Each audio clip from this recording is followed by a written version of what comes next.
In the heart of Hollywood's chaos, a sinister act unfolded. A thief targeted a frail, elderly black man, Walter Harris, whose only crime was enjoying a peaceful lunch. At 78, his weathered face and tired hands told the story of a life filled with struggles and resilience. But today, Walter's quiet world collided with a calculated menace lurking outside.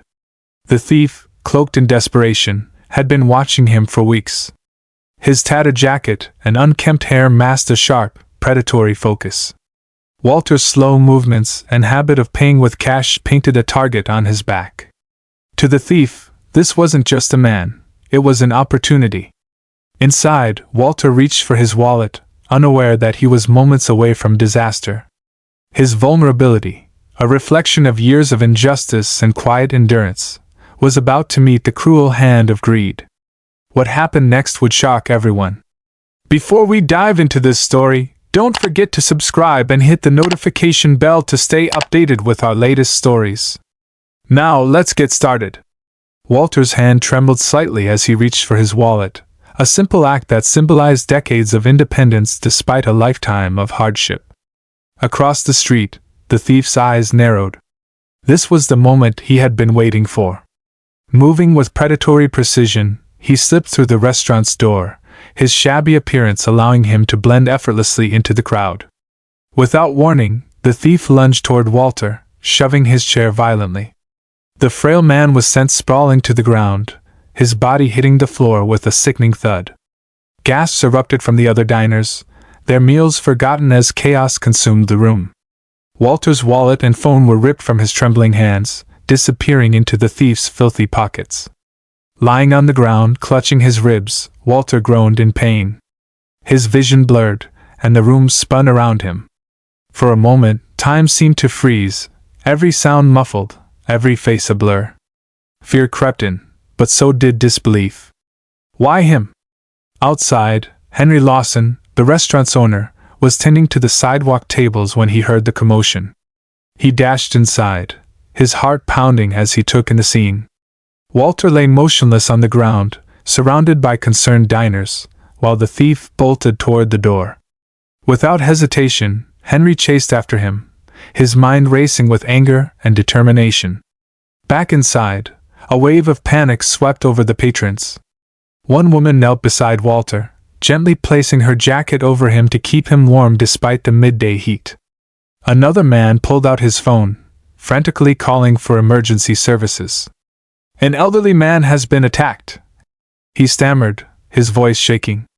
"We need an ambulance right away." Walter's fragile frame shivered not from cold, but from shock.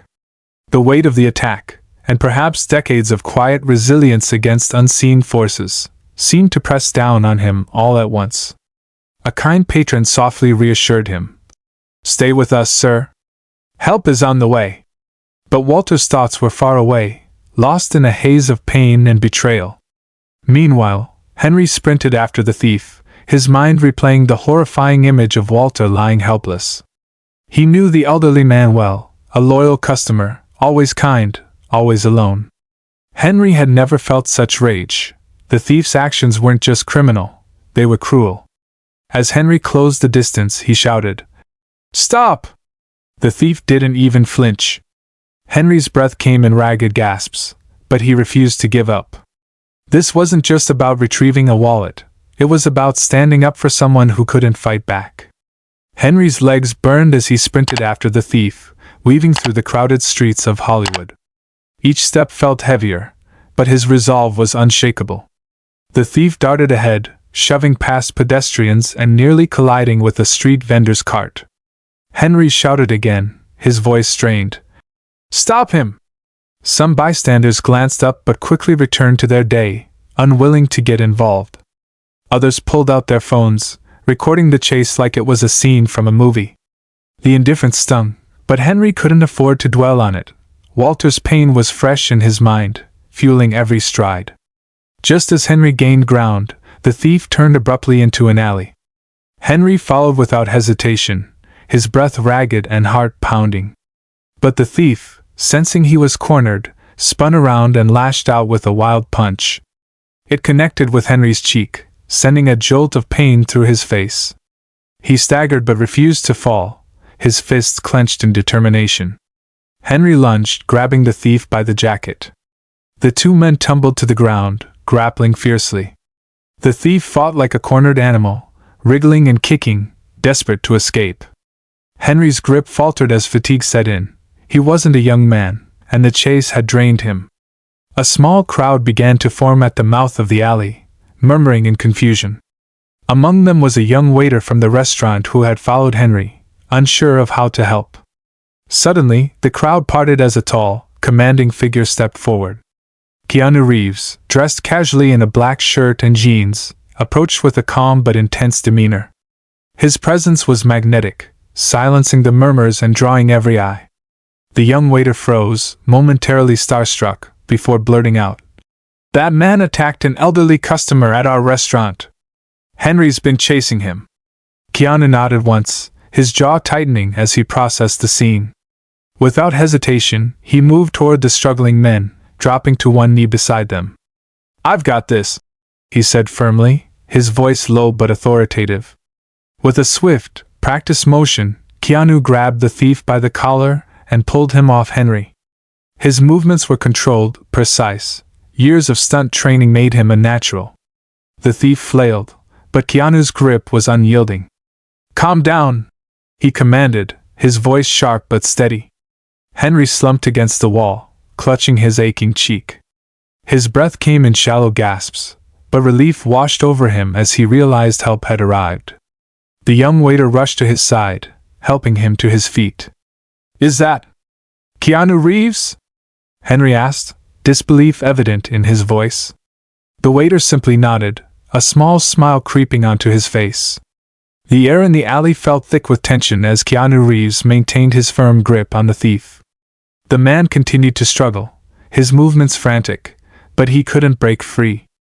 Keanu's calm yet unrelenting strength was both surprising and awe-inspiring. "You're done," Keanu said, his tone steady, as if he were delivering a verdict. The crowd at the mouth of the alley grew larger, murmurs rippling through the onlookers. Some recorded the scene with their phones, while others simply stared, unable to believe their eyes.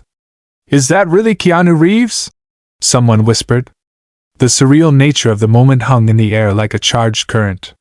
From the distance, the piercing sound of police sirens broke through the din of murmurs and chaos. Relief washed over Henry as he leaned against the alley wall, clutching his bruised cheek. The young waiter beside him kept a hand on his shoulder, as if silently encouraging him to stay upright. Within moments, two officers arrived, their expressions shifting from urgency to disbelief as they processed the scene before them. "Is this?" one of them began, but the other quickly focused on the task at hand. They approached Keanu and the subdued thief. "We'll take it from here," the officer said, his voice professional but tinged with gratitude. Keanu gave a small nod and released the thief into their custody. The man was swiftly handcuffed, his wild resistance turning to quiet defeat. As the officers began to escort him away, Keanu stepped back, his hands resting casually at his sides, his face unreadable. Henry straightened with effort, his breath still uneven from the chase and the scuffle. The young waiter helped him walk toward Keanu, awe evident in his wide eyes. "Thank you," Henry said, his voice hoarse but sincere. "I don't know what would have happened if you hadn't stepped in." "You did the hard part," Keanu replied, a faint smile softening his intense gaze. "I just helped finish it." Back at the restaurant, the scene was no less intense. Walter Harris, still lying on the floor, was being carefully tended to by paramedics. His frail body bore the physical evidence of the attack, a bruised rib, a scraped hand, but his eyes reflected a deeper pain, one that spoke of years of quiet endurance. "Walter, can you hear me?" one of the paramedics asked gently. Walter blinked slowly, his voice barely a whisper. "I'm fine," he murmured, though the tremor in his tone betrayed the effort it took to speak. When Henry returned to the restaurant, the relief among the patrons was palpable.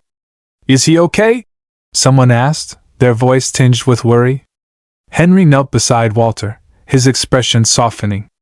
"We got him," he said simply, his words carrying both reassurance and quiet triumph. Walter's eyes widened slightly. "You caught him?" he rasped, and Henry nodded. Then, with a small, almost conspiratorial smile, Henry added, "Keanu Reeves helped." A flicker of disbelief crossed Walter's face before he let out a weak chuckle, his voice barely audible. "That's a story to tell, isn't it?" he said, and Henry grinned. "You better believe it." As Walter was carefully loaded into the waiting ambulance, Henry promised to visit him at the hospital. "You're not alone in this," he said, his tone firm but warm. Walter's lips quivered in what might have been the beginning of a smile. Meanwhile, Keanu quietly slipped out of the alley as the commotion began to subside. He didn't linger for applause or acknowledgement. He never did. For him, actions spoke louder than recognition ever could.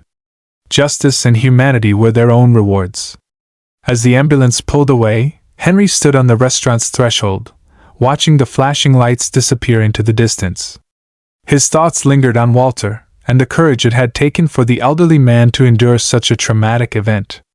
"We'll take care of him," he murmured, almost to himself, before turning back inside to begin the long process of moving forward. The attack left Walter Harris bruised and shaken, both physically and emotionally. His ribs ached with every movement, but the deeper wounds lay in his spirit. For a man who had faced a lifetime of hardship, this incident felt like a harsh reminder of how fragile his independence truly was. Yet, even in the shadow of this pain, Walter began to see something unexpected, a community rallying around him. Henry Lawson, the restaurant owner, became Walter's unwavering source of support. Every day, Henry visited the hospital, bringing warm meals, light conversation, and updates from the restaurant. "You're not just a customer, Walter," Henry said one afternoon as he handed him a card overflowing with signatures and heartfelt messages. "Your family here." Walter's hands trembled as he opened the card, his tired eyes scanning the words. Messages like, "Get well soon, Walter. We're rooting for you," and "You've always been kind to us, now it's our turn to be here for you," brought tears to his eyes. "I never knew people cared this much," Walter murmured, his voice thick with emotion. But Henry wasn't the only one stepping up. The young waiter from the restaurant, deeply moved by the incident, took it upon himself to organize a community event.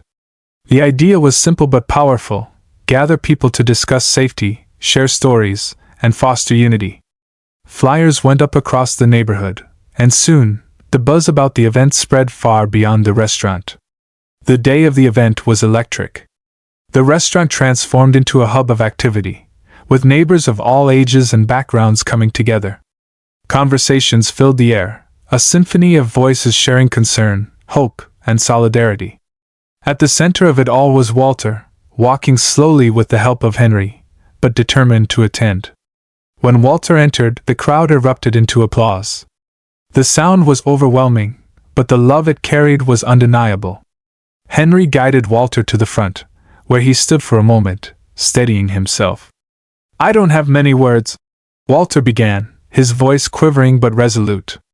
"What happened to me could have broken me. But instead, it showed me how much good still exists, how strong people are when they come together." His words were met with cheers and applause, a shared acknowledgement of the power of community. Walter felt a warmth he hadn't known in years, a sense of belonging, of being truly seen. Even Keanu Reeves made a quiet appearance, blending into the crowd as seamlessly as he had stepped into the alley that day. He spent time listening to the stories being shared, his presence adding a touch of quiet gravitas to the gathering. When he finally approached Walter, their exchange was simple but profound. "You've inspired more people than you realize," Keanu said softly. Walter looked up at him, a small, genuine smile crossing his face. "Coming from you, that means a lot," he replied, his voice barely above a whisper. As the evening wound down, the event left a lasting impression.